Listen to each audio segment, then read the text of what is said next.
पड़ी वो कह सकता है कि होली का पर्व सीता और राम जी से चालू हुआ, परंतु यदि जिसने स्कंद पुराण पढ़ी है और काशी खंड को पढ़ा है तो उसमें वर्णन आता है कि सबसे पहले रंग और गुलाल की होली मेरे भगवान शंकर ने माता पार्वती जी के साथ में देवताओं के हित के लिए थे, देवहित के लिए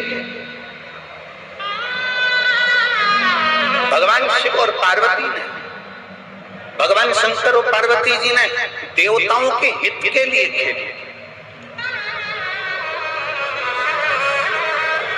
हम क्यों कहते थे आपको कि देखो महादेव की होली जरूर मनाया करो? हमने बोला था, आपको नहीं बोला था? बोला है ना, एक लोटा जल लो, रोज आप जल चढ़ाते हो, पर जिस दिन महादेव की होली है, जैसे 26 तारीख को महादेव की होली है, तो एक लोटा जल लो, उसमें थोड़ा अष्टगंध या चंदन या आप कुछ भी चंदन अष्टगंध मिलाकर, केसर मिलाकर और उसका रंग थोड़ा सा बदल कर महादेव को चढ़ाओ। उस जल को लेकर आकर अपने दरवाजे पर उसका छींटा दो, उसका कलर जाना नहीं चाहिए, तो तुम्हारी जिंदगी का भी कलर भगवान बदल कर ही रहे।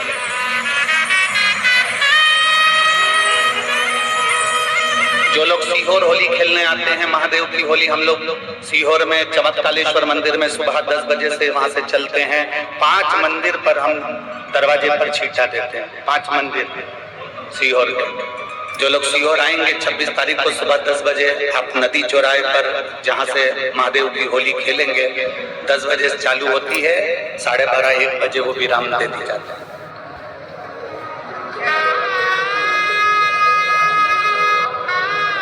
वहां पर पुरुष, स्त्री, बेटा, बेटी सब उस होली में रहते हैं। शिव तत्व की प्राप्ति। और जितने आस्था चैनल के माध्यम से कथा सुन रहे हैं, जितने लोग इस पावन कथा को सुन रहे हैं, महादेव की होली जरूर मनाओ। एक लोटा जल लो, उसमें चंदन घोल लो, या थोड़ा सा अबीर गुलाल डाल लो, या थोड़ा सा अष्टगंध डाल लो, या थोड़ा सा उसमें केसर डाल लो, और वो डाला हुआ शिव जी को समर्पित कर कर उसका छींटा अपने द्वार पर, अपने शरीर पर, अपने घर के लोगों पर अवश्य।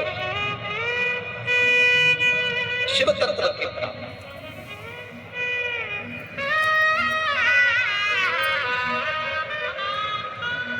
महादेव की होली हमेशा जिस दिन होली जलती है उसके दूसरे दिन नहीं आती। महादेव की होली जिस दिन होली जलती है उसके दूसरे दिन तो धुरंडी रहती है, होली खेली जाती है उसके अगले दिन, अर्थात होली जलेगी उसका एक दिन छोड़कर फिर अगले दिन उसको महादेव की होली के रूप में स्मरण किया जाए। शिव तत्व की प्राप्ति। और इसके बाद में जब ये महादेव की होली हो जाती है तब 12 ज्योतिर्लिंग में शंकर जी के ऊपर ठंडे पानी के घड़े आना प्रारंभ हो जाता है। आप लोगों ने दर्शन किए हैं कि नहीं किए वो हमें नहीं मालूम। जब होली पूर्ण हो जाती है महादेव की, तब भगवान शिव जी के ऊपर चाहे उज्जैन हो, चाहे काशी हो, चाहे सोमनाथ हो, चाहे मल्लिकार्जुन हो, चाहे नागेश्वर हो, चाहे जितने ज्योतिर्लिंग है, सब पे ठंडे पानी के घड़े आना प्रारंभ हो जाते हैं, जिससे जीव के हृदय को आनंदता का अनुभव हो। शिव तत्व की प्राप्ति। केंद्र में तो भगवान शंकर को मनाए। उसने दुनिया के लोगों ने कहानी गलत कर दी, पूरी कहानी गलत बताई। अगर दुनिया के लोग सही कहानी बताते तो भतीजा और बुआ का संबंध खराब नहीं होता। कहानी गलत थी ना। लोगों ने कहा, हिरण्यकशिपु ने अपनी बहन से कहा, बहन तू अपने भतीजे को गोदी में रखकर बैठ जा और चादर ओढ़कर बैठ जाना, तू बच जाएगी, तेरा भतीजा जल जाएगा। तो बुआ भतीजे को जलाने के लिए गोदी में लेकर बैठी। बोलो सही है कि गलत है? लोगों ने कहानी गलत बताई। होली का लोगों ने कहा उसने अपने भतीजे को जलाया। पहले तो होलिका का नाम तो निकालो कि होलिका का नाम क्या है।